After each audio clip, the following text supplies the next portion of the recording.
নমস্কাৰ বন্ধু বান্ধৱীসকল, আগন্তুক এডিআৰই গ্ৰেড 3 গ্ৰেড 4 পৰীক্ষা, টেট কাম ৰিক্ৰুইটমেণ্ট পৰীক্ষা, অন্যান্য প্ৰতিযোগিতামূলক পৰীক্ষাৰ প্ৰতি লক্ষ্য ৰাখি আমি অসমৰ বিভিন্ন ধৰণৰ স্কিমসমূহৰ বিষয়ে এটা ভিডিঅ' চিৰিজ আগবঢ়াইছোঁ। এইটো হ'ল প্ৰথম পাৰ্ট। প্ৰথমখন আঁচনি হ'ল শিশু সেৱা scheme.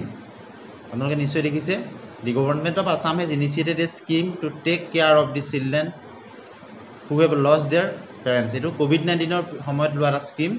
The government of Assam has initiated scheme to take care of the children who have lost their parents due to COVID-19। COVID-19 সময়ত মাক দেউতাকক হেৰুওৱা শিশুসকলক সহায় কৰিবৰ কাৰণে এই শিশু সেৱা স্কিম আঁচনিখন লোৱা হৈছিল। COVID-19 হেজ কজ, আপোনালোকে থুলমূল কথাখিনি জানিলে হ'ব। COVID-19 সময়ত এই আঁচনিখন লোৱা হৈছিলে,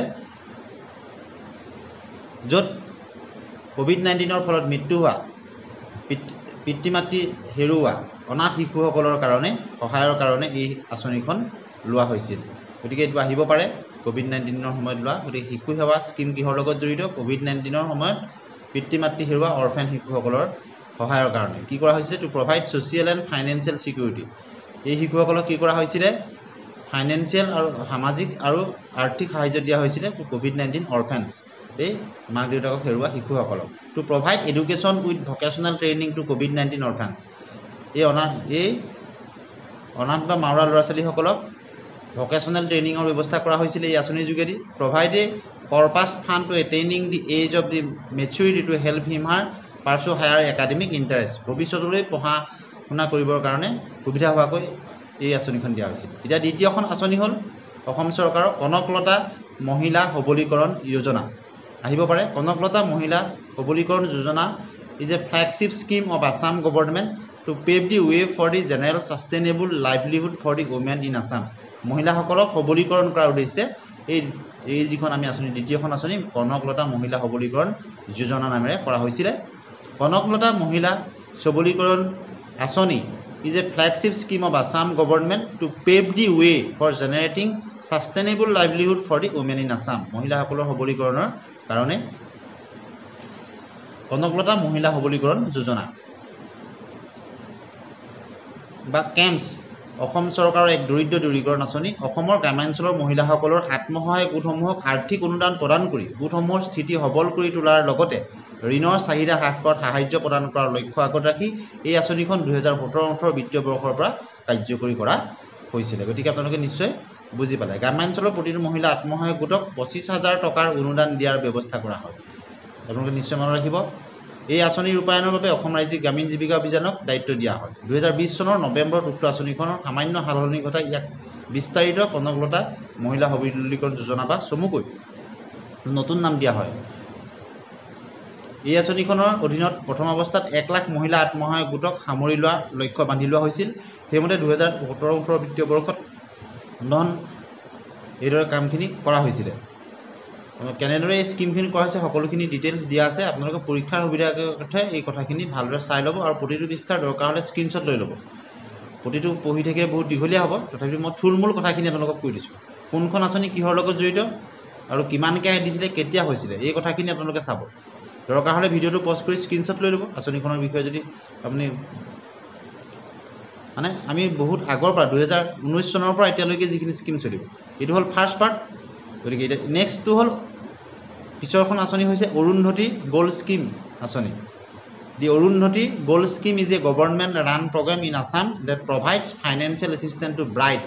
নতুনকৈ আইনীভাৱে বিবাহ পাশত আবদ্ধ হোৱা দৰা কন্যাক দিয়া হৈছিলে। Eligibility criteria government will provides ₹30,000 only to the newly wedded brides. নতুনকৈ বিবাহিত দিয়া হৈছিলে, তাত 30,000 টকাকৈ আৰ্থিক সাহায্য দিয়া হৈছিলে সোণ কিনিবৰ কাৰণে। Applicants marriage must be registered under special marriage act 1954, অৰ্থাৎ স্পেচিয়েল মেৰিজ এক্ট 1954 অৰ্থাৎ ৰেজিষ্টাৰ্ড বিবাহ হ'ব লাগিব। লিগেল এজটো দিছে 18 পৰা 21 বছৰ, সেইখিনি দিয়া হৈছে। এলিজিবিলিটি ক্ৰাইটেৰিয়াখিনি আমি কৈ দিম। গতিকে আঁচনিখন কিহৰ লগত জড়িত, কেতিয়া কৰা হৈছিলে, এইখিনি কথা চাব। The Assam Arundhati gold scheme was launch from 1 জানুৱাৰী 2020। 1 জানুৱাৰী 2020 পৰা কৈছিল। আণ্ডাৰ হুইচ এনুৱেলি 800 কোটি টকা ধৰা হৈছিলে। অবজেক্টিভখিনি চাই ল'ব। To curb the social evils surrounding the girl child like child marriage, শিশু বিবাহ বন্ধ কৰা, বাল্য বিবাহ বন্ধ কৰা, ফিমেল ফৰ্টিচাইড, ডাউৰি অৰ্থাৎ যি আমাৰ যৌতুক প্ৰথা বন্ধ কৰা, এনেধৰণৰ কিছুমান উদ্দেশ্য ৰাখি এই স্কিমখন দিয়া হৈছিলে। নতুনকৈ বিবাহিত সেয়াক দিয়া হৈছিলে। It will offer 10 grams gold, 10 গ্ৰাম গ'ল্ডৰ মূল্য তেতিয়া হিচাপত 30,000 টকা আছিলে, সেইটো সাহাৰ্য দিয়া হৈছিলে। গতিকে এই আঁচনিখনৰ বিষয়ে মূল কথাখিনি কেতিয়া কোৱা হৈছিল আপোনালোকে চাই লওক। which is considered auspicious to them as a gift to the daughter on her marriage.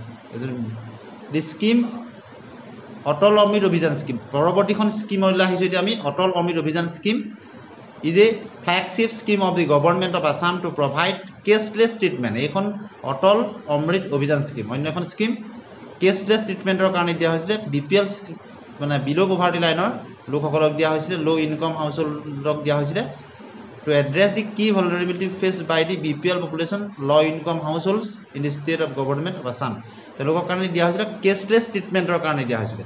BPL bill' poverty লাইনৰ খিনিৰ কাৰণে দিয়া হৈছিলে অটল Amrit Abhiyan. To address this key vulnerability faced by the BPL population and low income household in the state, the government of Assam has launched the health assurance scheme, Atol Amrit Abhijan scheme, which aims to making treatment more affordable. চিকিৎসাৰ কাৰণে সুবিধা হৈছিলে। Cashless treatment is also limit the financial impact that household কিমানলৈকে দিছিলে, এইটো মূল কথা। Under the scheme treatment benefits up to 2 lakh, 2 লাখলৈকে দিছিলে পাৰ ইণ্ডিভিজুৱেল এনুৱেলি। এবছৰ 2 লাখলৈকে দিছিলে। কেছলেছ হৈছিলে ট্ৰেনজেকশ্যনটো, আপোনালোকে মনত ৰাখিব। কেছ পইচা দিয়া হোৱা নাছিলে, কেছলেছ ট্ৰেনজেকশ্যন। হস্পিটেলত তেওঁলোকক সুবিধা দিয়া হৈছিলে BPL-খিনিক কিমানলৈকে, 2 লাখলৈকে। কোন কোন অসুখত দিয়া হৈছিলে সুবিধাখিনি BPL মানুহখিনিক আপোনালোকে চাই ল'ব। কেঞ্চাৰ আছিলে, হাৰ্ট ডিজিজ এনেকৈ 6টা আছে, কিডনি ডিজিজ, নিউৰলজিকেল ডিছঅৰ্ডাৰ, এই 6টা আছে। এই 6টা বিশেষ বেমাৰৰ কাৰণে দিয়া হৈছিলে। এতিয়া পৰৱৰ্তীখন আঁচনি খুব চমুকৈ আমি কৈ গৈছোঁ, Assam affordable nutrition and nourishment assistant যোজনা, যাক অন্ন স্কিম বুলি চমুকৈ কোৱা হয়। অন্ন স্কিমখন কি কাৰণে কোৱা হৈছিল আপোনালোকে নামটো শুনিয়ে গম পাইছে।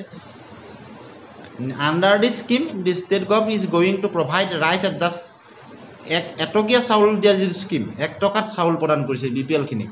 অন্ন scheme will strengthen food security. Benefits of this citizen, অন্ন যোজনা 2019 in Assam would serve the basical purpose that the poor citizens, partially children and women, get nourishment meal every day. Around 53 lakhs household in this Assam will begin from this scheme. 1 টকাত চাউল দিয়া হৈছিলে তেওঁলোকৰ স্বাস্থ্য সেৱাৰ কাৰণে। আৰু কেতিয়া দিয়া হৈছিলে, 2019 চনৰ পৰা। কিমানে পাইছিলে, 53 লাখে। এলিজিবিলিটি আছিলে ৰেচিডেণ্ট অফ আছাম হ'ব লাগিব, অসমৰ স্থায়ী বাসিন্দা, BPL ফেমিলিজ হ'ব লাগিব, must have white ration card থাকিব লাগিব, তেওঁলোকে পাইছিলে। এতিয়া নেক্সট পিছৰখন আঁচনিলৈ আমি আহিছোঁ, হাৰথি দি ষ্টাৰ্টআপ আছাম। হাৰথি আহিব পাৰে। হাৰথি স্কিম কিহৰ লগত জড়িত? The basic objective of the scheme is provide financial assistant in the form of loan which interest subdivision through a designated bank coverage. অৰ্থাৎ নতুনকৈ ষ্টাৰ্টআপ কৰা, ব্যৱসায় এটা ষ্টাৰ্টআপ কৰিবলৈ লোৱাখিনিক দিয়া হৈছিলে হাৰথি স্কিম। যি নতুনকৈ ক্ষুদ্ৰ উদ্যোগ ব্যৱহাৰ কৰিছিল বা উদ্যোগ খুলিবলৈ লৈছিলে তেওঁলোকক ষ্টাৰ্টআপৰ কাৰণে লোন দিয়া হৈছিলে। Under the scheme provides financial assistant in the form of loan at the subsidize rate to all eligible entrepreneur. নতুন সেয়াক মানে ছাবচিডিৰ হাৰত লোন দিয়া হৈছিলে। ইয়াত পৰৱৰ্তীখন আঁচনিলৈ আমি আহিছোঁ, অলপ খৰকৈ কৈ দিছোঁ। স্বনিৰ্ভৰশীল নাৰী স্কিম আহিব পাৰে। স্বনিৰ্ভৰশীল নাৰী scheme is a state flagship scheme implemented by the director of handloom and textile. Handloom আৰু টেক্সটাইলৰ যোগেদি দিয়া হৈছিল Assam to support indigenous weavers and promote their traditional hand woven items. শিপিনীসকলক দিয়া হৈছিলে ট্ৰেডিশ্যনেল বস্ত্ৰ তেওঁলোকে যাতে তৈয়াৰ কৰিব পাৰে, তাৰ কাৰণে এই আঁচনিখন কৰা হৈছিলে স্বনিৰ্ভৰ নাৰী scheme. In its endeavour to empower the indigenous weavers of the state that to provide financial support, তেওঁলোকক আৰ্থিক সাহাৰ্য দিবৰ কাৰণে দি ৱেভাৰ্ছ ফেমিলিজ, তেওঁলোকৰ পৰিয়ালক, শিপিনীসকলৰ পৰিয়ালক the government of Assam is implemented a flagship scheme স্বনিৰ্ভৰ নাৰী স্কিম তেওঁলোকে কৰিছিলে। Under the scheme traditional hand woven items to be procured directly from the indigenous weavers to the dedicated স্বনিৰ্ভৰ। আৰু তেওঁলোকৰ এইখিনিক যথেষ্টখিনি সুবিধা দিয়া হৈছে স্বনিৰ্ভৰ আঁচনিৰ যোগেদি। কেনেদৰে তেওঁলোকে কৰিব লাগিছিলে অনলাইন আবেদন, তেওঁলোকক ফিজিকেল ভেৰিফিকেশ্যন কৰা হৈছিল, বিভিন্ন ধৰণৰ সুবিধা দিয়া হৈছিলে, এইখিনি কথা ইয়াত উল্লেখ আছে। এতিয়া মূল কথাটো কিহৰ লগত জড়িত? শিপিনীসকলৰ লগত জড়িত। বিশেষতঃ ট্ৰেডিশ্যনেল যিকেইটা বস্ত্ৰ তেওঁলোকে কৰে, কিমানে বেনিফিটটো পাইছিলে এমাউণ্ট ইয়াত দিয়া আছে, আৰু কেতিয়া ষ্টাৰ্টআপ হৈছিলে, এইখিনি কথা আপোনালোকে থুলমূলকৈ চাই ল'ব আঁচনিখনৰ বিষয়ে।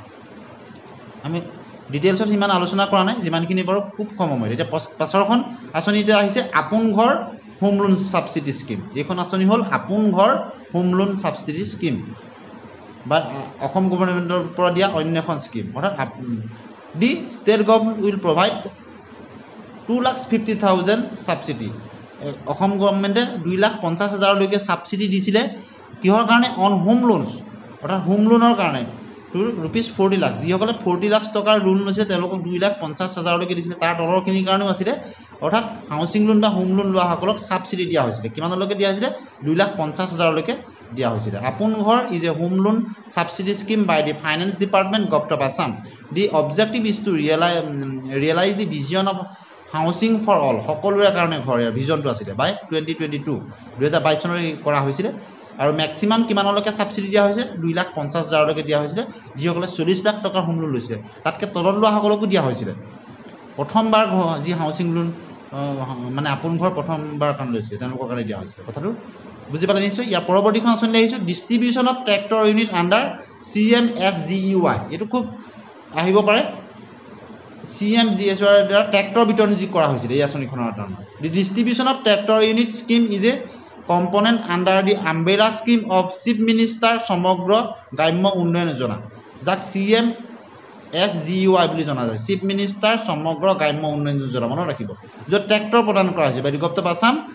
Village development scheme launching by honourable chief minister Sarbananda Sonowal on 5 February 2017। 5 February 2017 launching কৰা হৈছিলে, য'ত ট্ৰেক্টৰ বিতৰণ কৰা হৈছিলে। ট্ৰেক্টৰ দিয়া হৈছিলে। গাঁৱৰ কেইবাজন কৃষকক মিলি এখন ট্ৰেক্টৰ দিয়া হৈছিলে, আপোনালোকে শুনিছিলে। 2017 চনত দিয়া হৈছিলে চিফ মিনিষ্টাৰ সমগ্ৰ গ্ৰাম্য যোজনা, য'ত এখন ট্ৰেক্টৰ প্ৰদান কৰা হৈছিলে। খেতিয়কসকলক 8জন 10জন এনেদৰে তেওঁলোকক এলিজিবিলিটি ক্ৰাইটেৰিয়া আছিলে, তেওঁলোকে আবেদন কৰিব লাগিছিলে, তেনেদৰে পাইছিলে। দি state government will distribute approximate 10,109 ট্ৰেক্টৰ্ছ। কিমান ট্ৰেক্টৰ বিতৰণ কৰিছে? 10,109খন ট্ৰেক্টৰ বিতৰণ কৰিছিলে। খেতিয়কসকলৰ কাৰণে দিয়া হৈছিলে বিশেষতঃ। আপোনালোকে এই কথাখিনি মূল কথাখিনি আপোনালোকে মনত ৰাখিব। বুজি পালে? এতিয়া কেইবাখনো স্কিম আমি একেলগে আলোচনা কৰি দিছোঁ। আমি 2019 পৰা আৰম্ভ কৰিছোঁ, 17 পৰা আৰম্ভ কৰিছোঁ। একেবাৰে পিছৰ পাৰ্টত আমি পিছৰখিনি স্কিমো আমি দিবলৈ চেষ্টা কৰিম। বৰ্তমান যিখিনি চলি আছে, যেনে ধৰি লওক অৰুণোদয় স্কিম, মুখ্যমন্ত্ৰী আত্মনিৰ্ভৰশীল অসম, এইখিনিলৈও যামগৈ। ফাৰ্ষ্ট পাৰ্টত আমি আগৰ পৰা আৰম্ভ কৰিছোঁ। গতিকে আপোনালোকে চেনেলৰ লগত সংযোগ দিব। এতিয়া আহিছোঁ আমি অভিনন্দন এডুকেশ্যন লোন ছাবচিডি স্কিম। এইটো হ'ল শিক্ষাৰ্থীসকলক তেওঁলোকক পঢ়িবৰ কাৰণে যিটো ষ্টাডি লোন দিয়া হয়, অভিনন্দন educational subsidy loan. The objective of the scheme to provide a loan subsidy rupees 50,000। কিমান ছাবচিডি দিব? 50,000 loan education to students pursuing higher education from good institution. ভাল ইনষ্টিটিউশ্যনৰ পৰা হায়াৰ এডুকেশ্যন কৰিব বিচৰাখিনিৰ কাৰণে দিয়া হৈছে। দি অভিনন্দন education loan subsidy scheme has been started with the housing scheme under the scheme the government of Assam will provide subsidy to the family of those students. সেইসকলক subsidy দিব who has taken N educational loan মোৰ then 1 lakh. 1 লাখতকৈ বেছি যি loan ল'ব study loan তেওঁলোকক দিব। Students getting this education on education loan can subsidy to this scheme online or offline. Online বা অফলাইন যিকোনো বজাত আবেদন কৰিলে 1 লাখ মিনিমাম কিমান ষ্টাডি লোন ল'ব লাগিব? 1 লাখ। 1 লাখতকৈ বেছি লোন ল'ব লাগিব, তেওঁলোকক ছাবচিডি প্ৰদান কৰিব। গতিকে এইটো এটা খুব গুৰুত্বপূৰ্ণ স্কিম। আজি আপোনালোকে নিশ্চয় গম পালে। অভিনন্দন বুলি ক'লে। গতিকে আজি কেইবাখনো আমি স্কিমৰ বিষয়ে আলোচনা কৰিলোঁ। পৰৱৰ্তী সময়ত আমি ক্ৰন'লজিকেলি আৰম্ভ কৰিছোঁ। পৰৱৰ্তী ভিডিঅ'ত ইয়াৰ পিছৰ স্কিমখিনি আমি আলোচনা কৰিম। অনগয়িং যিখিনি স্কিম আছে সেইখিনিও আমি আলোচনা কৰিম। গতিকে আমাৰ চেনেলৰ লগত আপোনালোক সংযুক্ত হৈ থাকিব আৰু পৰৱৰ্তী সময়ত আমি অন্যান্য ভিডিঅ' দিবলৈ চেষ্টা কৰিম। প্ৰথমবাৰৰ কাৰণে চেনেলটো ছাবস্ক্ৰাইব কৰি দিব, ভাল পালে লাইক আৰু শ্বেয়াৰ কৰি দিব। আজিলৈ ধন্যবাদ।